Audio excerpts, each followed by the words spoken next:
Assalamualaikum warahmatullahi wabarakatuh.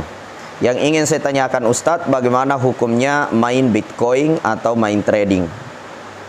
Oke.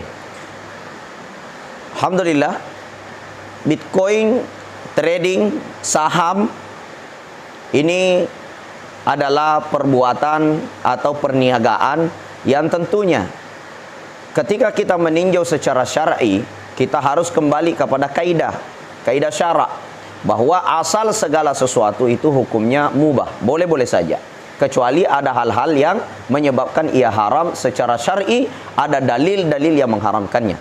Nah, kita kembali kepada forex, Bitcoin ya. Bitcoin di dalamnya kita lihat apakah ada unsur di dalamnya yang menyebabkan ia menjadi haram, seperti di dalamnya terjadi gharar, sesuatu yang tidak jelas ya. Banyak kita menemukan ulama kita mengatakan Bitcoin itu, forex itu, pertukarannya, sell buy-nya itu kita tidak tahu secara pasti, secara jelas.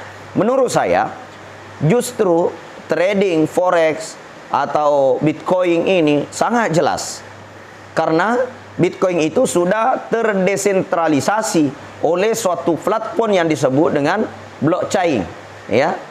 Blockchain ini membaca semua kegiatan pertukaran dari semua cryptocurrency, semua jenis mata uang digital di dalamnya, yang menurut saya justru lebih jelas daripada mata uang suatu negara.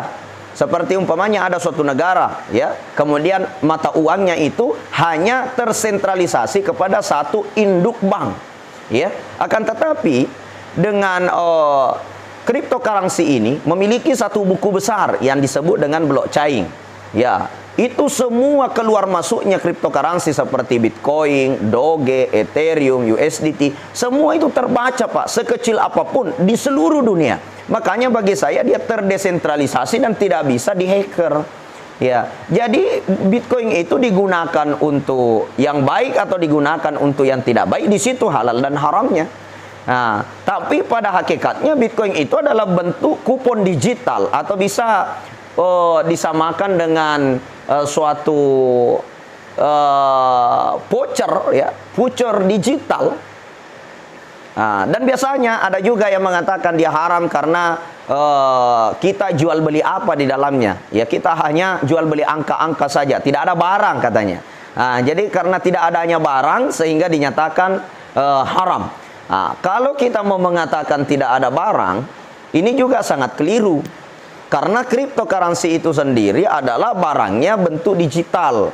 Ya, bisa diartikan sebuah kupon yang memiliki harga yang sangat fluktuatif dan juga harganya sangat bagus untuk disimpan. Seperti halnya ketika kita menyimpan emas. Ya, ketika turun harganya kita beli, ketika naik kita jual, nggak ada bedanya. Ya. Kalaupun dikatakan mana barangnya, kok bentuk angka-angka saja, 1 Bitcoin, 2 Bitcoin hanya bentuk angka-angka. Coba kalau kita ibaratkan seperti pulsa, pulsa itu juga cuma angka-angka. Ya, ada nggak barangnya pulsa itu? Nggak ada. Dikirim ke HP hanya 10.000, nilainya 20.000, dipakai nelpon habis. Mana barangnya? Nggak ada. Dia hanya bentuk voucher, bentuk angka-angka saja, bentuk nilai saja. Nah, maka dengan nilai hari ini, perkembangan teknologi, perkembangan zaman, yang mana semuanya serba digitalisasi, maka hakikatnya bagi saya kita harus mencari fakta dulu, di mana letak ketidakjelasannya, di mana bentuknya tidak ada barang, karena barangnya jelas, memiliki nilai yang jelas, berapa harga 1 Bitcoin, bisa naik dan bisa turun. Apa yang menyebabkan naik sesuai dengan pertukaran masuknya dan pertukaran keluarnya. Iya, jadi semua jelas, justru tidak ada yang tidak jelas di dalamnya. Kalaupun dikatakan di dalamnya adalah riba, nah persoalan ribanya itu di mana? Ya, sedangkan kita hanya membeli sebuah voucher atau kita membeli sebuah aset digital yang biasa kita sebut dengan cryptocurrency, yang ada istilah Ethereum, ada namanya e-money, ada namanya USDT, macam-macam. Ada namanya Bitcoin, ada namanya Bitcoin Gold. Ketika kita beli, kemudian kita simpan aset digital ini. Kemudian pada saat harga naik kita jual, harga turun kita beli, di mana letak haramnya dan di mana letak ribanya? Nah, jadi untuk saat ini saya belum menemukan fakta yang di dalamnya yang menyebabkan Bitcoin itu menjadi haram. Karena kenapa? Yang menyebabkan para ulama nasional maupun ulama-ulama internasional menyatakan Bitcoin itu haram karena tidak jelas, maka ketidakjelasannya di mana? Kemudian yang kedua, yang menyatakan dia tidak ada barang, hanya bentuk angka-angka saja. Lalu bagaimana orang jual voucher listrik? Bagaimana orang yang jual voucher HP?